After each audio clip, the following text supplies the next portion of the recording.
ఆదిలాబాద్ జిల్లా బేల మండల కేంద్రంలోని రంఖం గ్రామంలో ప్రారంభానికి ముందే పాఠశాల భవనం శిథిలావస్థకు చేరుకోవడంతో గ్రామస్తులు ఆగ్రహం వ్యక్తం చేస్తున్నారు. పాఠశాల భవన నిర్మాణం కోసం నిధులు మంజూరైనా ప్రయోజనం లేకుండా పోతున్నాయన్నారు. పాఠశాలలో అదనపు తరగతి గదులతో కొత్త భవనాన్ని నిర్మించేందుకు గత 7 సంవత్సరాల క్రితం లక్షల రూపాయలు మంజూరు చేసినా కాంట్రాక్టర్ నిర్లక్ష్యం కారణంగా పనులు పూర్తి కాలేదన్నారు. దీంతో ప్రభుత్వ నిధులు దుర్వినియోగమయ్యాయని ఆరోపించారు. వెంటనే సంబంధిత అధికారులు పట్టించుకుని వెంటనే పనులు పూర్తయ్యేలా చర్యలు తీసుకోవాలని గ్రామస్తులు కోరుతున్నారు.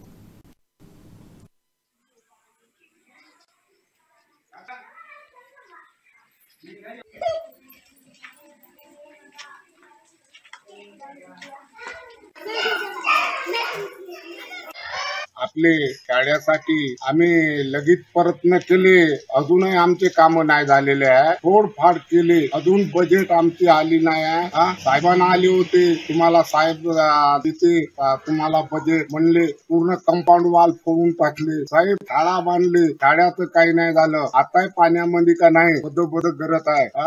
याच्याबद्दल आम्ही म्हणे वानाचे आम्ही केले असेल, पण आमचं काही केरदा नाही साहेब. आता पैसे उचलले, पैसे खाऊन घेतले साहेब. आम्ही गरीब लोक, आम्ही या खेड्यातले माणसं, आम्ही कुठपर्यंत जाव, काय जाव, आम्हालाच खावाले पैसे नाही. आपले